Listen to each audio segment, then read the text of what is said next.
Alors, mois de septembre, enregistrement d'une petite vidéo devant public cette année 2016, configuration du serveur DNS sous 2012. On a un serveur, on a une configuration réseau virtuel avec un serveur 2012 R2. On a un client Windows 10, je crois, puis on a un routeur IPCOP qui fonctionne en Linux, donc ces trois machines-là dans notre réseau.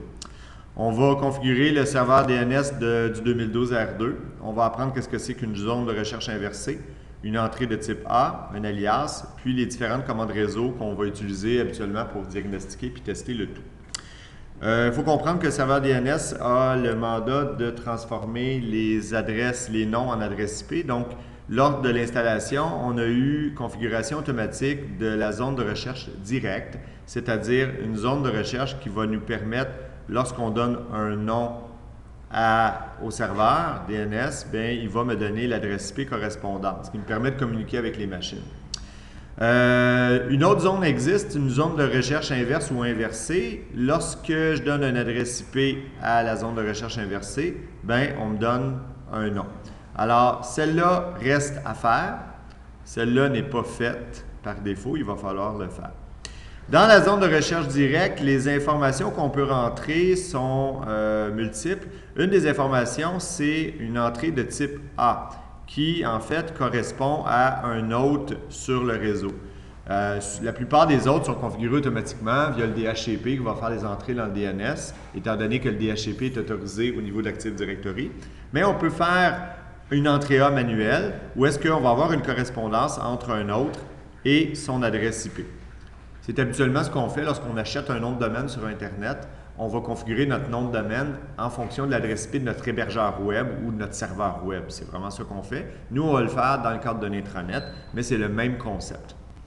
Deuxième chose qu'on va faire au niveau des recherches directes, qui est très pratique, c'est que pour un autre existant, bien, on est capable de créer un alias. Un alias, c'est un nom quelconque qui va pointer sur un A, qui va pointer sur un autre déjà existant. Donc ça, on va créer ça. Et la troisième chose qu'on va faire dans la zone de recherche inversée, une fois qu'on va l'avoir créée, c'est de faire ce qu'on appelle un pointeur PTR, qui est de pointer notre serveur qui, lui, ne sera pas configuré par défaut, étant donné qu'il existait avant la création de la zone de recherche inversée. Donc ça, c'est les trois éléments qu'on va faire ensemble dans le cadre du DNS. Alors, je vais démarrer les machines virtuelles et je vous reviens dans 2 secondes et quart. Donc, au niveau des machines, j'ai mon premier serveur qui est ici, mon 2012, j'ai mon client qui est à gauche, puis en bas, j'ai mon IPCOP. Les trois sont reliés ensemble et l'accès Internet se fait via les IPCOP. Premièrement, ben, je vais aller configurer mon serveur 2012. La première chose, ben, vous pouvez y accéder via le gestionnaire de serveurs. Dans l'onglet DNS, vous allez avoir la liste des serveurs qui sont serveurs DNS dans votre réseau, dans votre domaine. Présentement, j'en ai qu'un. En cliquant droit, j'ai accès à la MSC de gestionnaire de serveurs. Sinon, vous pouvez aussi utiliser une console MMC que vous avez construite à partir de zéro.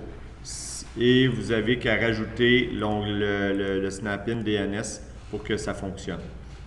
Donc, vous voyez deux zones, zone de recherche directe juste ici et zone de recherche inversée. Et dans la zone de recherche inversée, elle est absente. Donc, je vais commencer par ça. La zone de recherche inversée va me permettre de résoudre des adresses IP en nom. Juste avant de la créer, je vais aller vérifier, je vais aller confirmer que ça ne fonctionne pas à l'aide de mon client. Donc, je m'ouvre un client à côté avec la ligne de commande ouverte, tout simplement, et la commande NSLOOKUP. Donc, la commande NSLOOKUP va interroger mon serveur DNS. Par exemple, si je lui donne gotham.dc, qui est le nom de mon domaine, on va me donner une adresse IP, plutôt. Ça fonctionne bien. Je peux même demander srv-dc1, puis on me donne une adresse IP. Par contre, si je donne 10.0.0.129, ben, on me donne aucune information parce qu'on n'a pas de zone de recherche inversée. Donc, c'est un peu ça qu'on va aller faire présentement. D'ailleurs, c'est aussi la raison pour laquelle on a serveur unknown. Fait que vous voyez ici, quand je suis en mode NSLOOKUP, je suis en train de configurer le serveur 10.0.0.129, ça va, pas configurer, mais questionner. et il n'est pas capable de savoir c'est quoi le nom du serveur. Donc ça, on va régler tout ça avec la zone de recherche inverse. Comment le faire? On clique droit sur zone de recherche inverse, nouvelle zone. Ensuite de ça, on se fait souhaiter la bienvenue. On va faire une zone de recherche inverse principale qu'on va enregistrer dans Active Directory. Ensuite de ça, on va vérifier, ou en fait, on va valider la zone de réplication. On peut répliquer vers tous les serveurs DNS de la forêt ou du domaine, ou juste les contrôleurs de domaine. Donc, nous, on va choisir le domaine ou la forêt, même chose en ce qui nous concerne. On va faire une zone de recherche inversée pour le IPv4 et par la suite, on nous demande d'entrer l'ID réseau. Alors, techniquement, on doit rentrer un ID inversé, sauf que l'assistant nous demande de le faire à l'endroit. Et on nous demande de rentrer les premiers octets, donc 10.0.0.129, qui va se traduire un petit peu plus tard dans la zone 0.0.10.in-addr-arpa, qui est la configuration plus complexe à effectuer, mais l'assistant le fait pour nous. Une fois qu'on a terminé, on peut autoriser les mises à jour dynamiques seulement via Active Directory de façon sécurisée. Ça va permettre d'éviter un peu de certaines problématiques au niveau de la sécurité. Si vous n'avez pas que des serveurs DNS en Active Directory, vous allez devoir autoriser les mises à jour dynamiques sécurisées et non sécurisées. Ce qui n'est pas notre cas présentement, on a juste des Active Directory DNS. On fait suivant et c'est terminé. La zone de recherche inversée existe, je peux aller la consulter. Par contre, je vais devoir rentrer un premier nom qui est un pointeur PTR. Alors, une fois que j'ai rentré ma zone de recherche inversée, juste ici, je dois pointer vers mon serveur et je dois donner l'adresse IP de mon hôte, soit 129, et je dois donner mon nom d'hôte. Si je n'ai pas le nom d'hôte dans la tête, je peux parcourir puis aller questionner le serveur DNS dans la zone de recherche directe et voir la liste des machines. Alors, j'ai mon hôte ici qui est une entrée de type A et comme ça, ben, j'ai mon nouveau pointeur PTR, j'autorise les mises à jour ultérieures et c'est terminé. Ainsi, lorsque je bascule sur mon client, toujours avec NSLOOKUP, lorsque je vais demander 10.0.0.129, techniquement, j'aurais dû avoir la réponse. Probablement que c'est dû à la mémoire cache de mon client.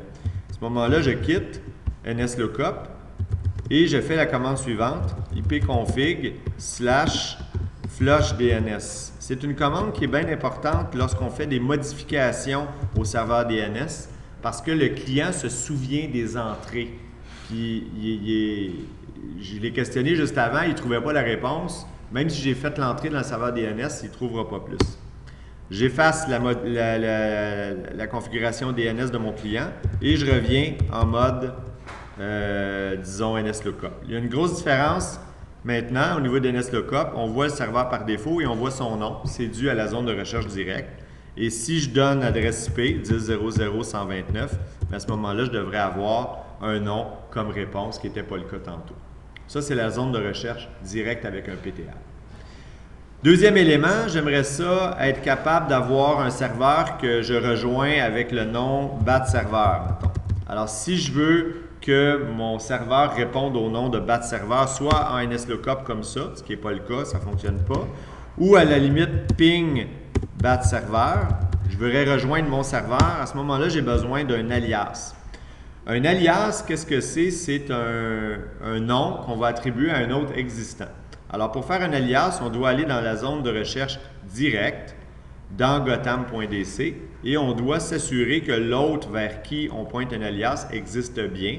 Dans ce cas-là, il est ici, c'est un autre de type A. À ce moment-là, on va faire cliquer droit dans la zone de recherche directe Gotham ou le nom de votre domaine, nouvel alias. On donne le nom de l'alias, BAT-serveur, vous pouvez écrire n'importe quoi. Et le nom de domaine complet, n'importe quoi dans le sens où ce que vous avez besoin. Là. Le nom complet doit être vraiment le nom complet de la machine. Alors techniquement, c'est srv-dc1.gotham.dc, incluant le domaine de la machine. Si vous ne le savez pas, vous avez peur de faire une faute, encore une fois, parcourir, vous allez interroger votre serveur DNS et vous allez chercher dans la liste votre hôte directement à la main, ce qui vous évite les erreurs de frappe. On fait autoriser, c'est terminé et on a notre alias. Le test du point de vue du client, si je fais un ping bat serveur tout de suite, ça ne fonctionnera pas. Pourquoi? Parce que le client, juste quelques moments auparavant, n'avait pas trouvé la réponse à bat serveur et l'a enregistré en mémoire. Donc, on flush le DNS et on réessaye d'effectuer un ping sur notre nom bat serveur.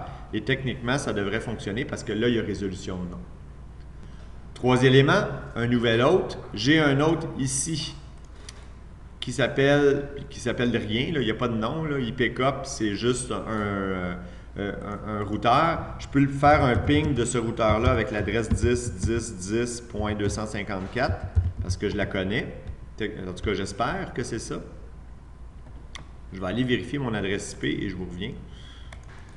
Donc maintenant, j'ai résolu le problème réseau de la machine virtuelle et lorsque j'essaie de faire un ping 10.0.0.254, ça fonctionne, sauf que ce n'est pas très sexy. J'aimerais ça, moi, être capable de faire un ping avec le nom BatCop. Donc, c'est le IPCOP de Batman, BatCop. Et j'aimerais ça, quand je fais entrer, d'être capable de faire un ping sur ce routeur-là. Alors, comment je vais faire? C'est là que je vais créer ce qu'on appelle un alias. Alors, pour faire un alias, on va dans la zone de recherche directe, dans gotham.dc ou dans votre domaine, et on s'assure que l'alias est visible. Non, j'ai déjà fait l'alias, je m'excuse. C'est pas l'alias, c'est l'hôte, l'entrée A que je dois faire. Désolé. Donc, pour ajouter un hôte, comment on fait? C'est toujours dans la zone de recherche directe dans Gotham. On clique droit et on fait un nouvel hôte, une entrée de type A dans un DNS. Le nom, ça va être BatCop. Et on n'a pas besoin de rentrer de domaine parce qu'il va nous le rentrer automatiquement étant donné qu'on est un contrôleur de domaine. Et on rentre l'adresse IP manuellement, donc 10.0.0.254. On va créer un pointeur PTR associé automatiquement, puis on va autoriser les mises à jour et on ajoute l'autre. En faisant ça, tout simplement, à ce moment-là, on va avoir une nouvelle entrée de type A pour un nouvel hôte qui était un peu à part de notre serveur, qui n'était pas comme intégré dans Active Directory. Le résultat, si je fais un ping de BatCop, évidemment, ça ne marche pas parce que mon hôte se souvient qu'il n'existait pas. Donc, je vais juste effacer ma mémoire cache avec FlushDNS. Et je vais retenter de faire un ping sur BatCop, ça devrait fonctionner. Alors, ce qui permet par la suite, avec l'autre, par exemple, d'aller carrément avec un furteur. Et notre furteur, on peut y aller avec HTTPS, par exemple, dans ce qui concerne cet élément-là. // barre oblique. Au lieu de mettre l'adresse IP, je peux mettre bat serveur, : je mets le numéro du port, 8443 et techniquement je devrais être capable de rejoindre mon serveur IPCOP directement. En théorie en tout cas. Si j'ai utilisé le bon port. Évidemment, mon erreur est causée par le fait que je n'ai pas entré le bon nom. Ce n'est pas BatServer qui m'intéresse, c'est BatCop pour rejoindre mon routeur. Là, techniquement, ça devrait aller un peu mieux. Bon, parfait. Alors, j'ai un problème de sécurité, ce qui est normal. Je poursuis sur la page web. Je rentre mon mot de passe d'admin. Puis là, à ce moment-là, c'est beaucoup plus facile de configurer mon routeur IPCOP grâce au fait que je l'appelle avec un nom qui a été rendu possible grâce à une entrée A. Donc, on a vu les éléments suivants. Zone de recherche inversée, ici, avec un PTR. Zone de recherche directe dans laquelle on peut ajouter un alias ou un nouvel hôte, tout simplement. Et les commandes suivantes, soit ipconfig /flushdns, qui sert évidemment à effacer la mémoire cache, et la commande nslookup, qui sert à interroger un serveur DNS. Petite parenthèse finale, lorsque vous êtes avec la commande nslookup, c'est intéressant d'utiliser aussi l'option server qui nous permet de changer de serveur. Donc, je pourrais changer de serveur 8.8.8.8 pour interroger le serveur de Google, par exemple, pour demander un nom quelconque à un autre serveur DNS. Donc, c'est un peu les éléments qu'on voulait voir ensemble.